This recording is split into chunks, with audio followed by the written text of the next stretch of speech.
ഇന്ന് നമ്മൾ കളർഫുള്ളായിട്ടുള്ള ഒരു ഗാർഡനാണ് കാണുന്നത് കേട്ടോ.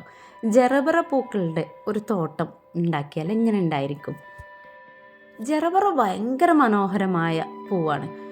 ഈ ചെടി നമ്മൾ കുറച്ച് ഒന്ന് ശ്രദ്ധിച്ചു കഴിഞ്ഞാൽ നല്ല അടിപൊളിയായിട്ടുള്ള പൂക്കൾ ഉണ്ടാവും. വീടിൻ്റെ കൂടുതൽ വെയിലും കൂടുതൽ തണലോ അല്ലാത്തൊരു ഭാഗത്ത് ഈ ചെടി നമുക്ക് ഇതുപോലെ സെറ്റ് ചെയ്തെടുക്കാം.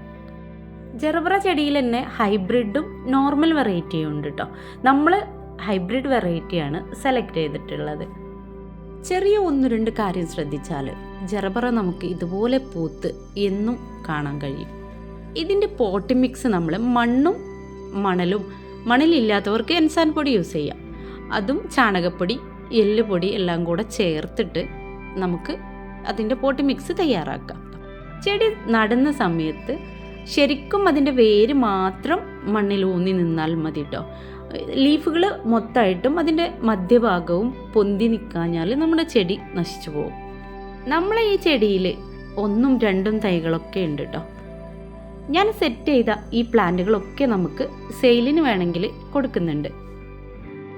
ഇനി നമുക്ക് സെയിലിന് ഏതൊക്കെ കളർ ഉണ്ടെന്ന് നോക്കാം. ഈ ഒരു ക്രീം കളറ് സെയിലിനുണ്ട്. പിന്നെയുള്ളത് റെഡ്, 2 തരം റെഡ് ഉണ്ട് കേട്ടോ.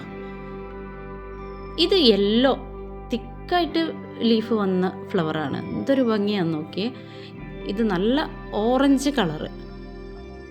പിന്നെയുള്ളത് ഈ ഒരു പിങ്ക് കളറാണ് കേട്ടോ. ഇനി അടുത്തതായിട്ടുള്ളത് ഈ ഒരു പിങ്ക്. അതിൻ്റെ മധ്യഭാഗത്ത് ഒരു വെറൈറ്റി ഉണ്ട്. യെല്ലോ കളർ എനിക്ക് ഇഷ്ടം കൂടിയതുകൊണ്ട് തന്നെ ഞാൻ യെല്ലോ 2 പ്ലാന്റ് സെലക്ട് ചെയ്തിട്ടുണ്ട്. ഇനിയുള്ളത് നോക്ക്, വൈറ്റിന് ഉള്ളിൽ ബ്രൗൺ കളർ വന്നിട്ട് നല്ല ഭംഗിയുണ്ട് കേട്ടോ. ലീഫുകൾ കുറച്ച് വലുപ്പമുള്ള ലീഫുമാണ്. അടുത്തത് വെറൈറ്റി ആയിട്ടുള്ളൊരു യെല്ലോ ആണ്. എന്ത് രസമാണെന്ന് നോക്കിയേ, നല്ല ഭംഗിയുണ്ട്. പിന്നെയുള്ളത് ഇനി അതിലും വെറൈറ്റി ആയിട്ടുള്ള 2 സെക്ഷനായിട്ടാണ് ഇതിൻ്റെ ലീഫുകൾ വരുന്നത്. കണ്ടില്ലേ, അതിമനോഹരമാണ് കേട്ടോ ഈ ഒരു കാഴ്ച. ഈ ഒരു ഫ്ലവറൊക്കെ നോക്കിയാൽ എന്തൊരു മൊഞ്ചാന്നറിയോ. പിന്നെ നമ്മുടെ സാധാരണ ജറബറ പോലെ ഇതിൻ്റെ തണ്ട് ഒരുപാട് നീളം വെക്കില്ല, കുറ്റിയായിട്ടാണ് വളരുക. ഇനി ഇതും ഒരു ഓറഞ്ച് കളറാണ്, നല്ല ഭംഗിയുണ്ട്. ഇതും 2-3 തട്ടുകളായിട്ടാണ് അതിൻ്റെ അല്ലികൾ വന്നിട്ടുള്ളത്. പിന്നെ അതേപോലെയുള്ള ഒരു പിങ്കാണിത്. ഇതും വെറൈറ്റി ആയിട്ടുള്ള 2 പൂവാണ് ഒരു തണ്ടിൽ വന്നിട്ടുള്ളത്. ഒരു ബോൾ ഷേപ്പിലാണ് അപ്പോൾ ആ ഫ്ലവർ നിൽക്കുന്നത് കേട്ടോ.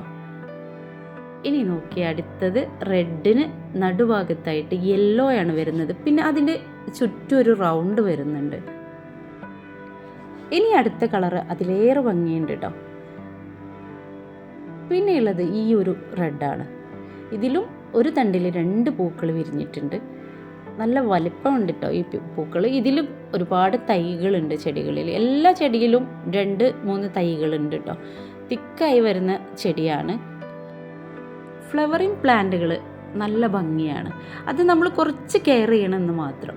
പിന്നെ ജറബറക്ക് വെള്ളം നിത്യേന ഒഴിക്കണ്ട. മണ്ണ് നല്ല ഡ്രൈ ആയി കഴിഞ്ഞാൽ മാത്രമേ ഇതിന് വെള്ളം ഒഴിക്കേണ്ട ആവശ്യമുള്ളൂ. വെള്ളം ഒഴിക്കുന്ന സമയത്ത് നമ്മൾ അതിൻ്റെ ലീഫുകളിലൊന്നും ആവാതെ സൈഡിലൂടെ ഒഴിച്ചു കൊടുക്കണം. ഇതുപോലെ ഒരു ജറബറ തോട്ടം വീട്ടിൻ്റെ മുറ്റത്തുണ്ടാക്കിയെടുക്കണം എന്നുള്ളവർക്ക് ഇതിലേതെങ്കിലും കളർ ഇഷ്ടമായിട്ടുണ്ടെങ്കിൽ അതിൻ്റെ സ്ക്രീൻഷോട്ട് എടുക്കുക. മുകളിൽ കാണിച്ച നമ്മുടെ ഈ ഒരു വാട്സപ്പ് നമ്പറിലേക്ക് അതിൻ്റെ സ്ക്രീൻഷോട്ട് സെൻഡ് ചെയ്ത് തരാം കേട്ടോ. എന്നാൽ നിങ്ങളുടെ അഡ്രസ്സിൽ DTDC കൊറിയർ സർവീസ് വഴി നമ്മൾ ഈ പ്ലാന്റ് സേഫായിട്ട് എത്തിക്കുന്നതാണ്. ഇനി ഇതുപോലെ പല വെറൈറ്റി ചെടികളും അതിൻ്റെ കെയറിങ്ങും പോട്ടി മിക്സും ഒക്കെ ആയിട്ട് ഇനിയും ഒരു വീഡിയോയിൽ വരാം. എല്ലാവർക്കും നന്ദി, നമസ്കാരം.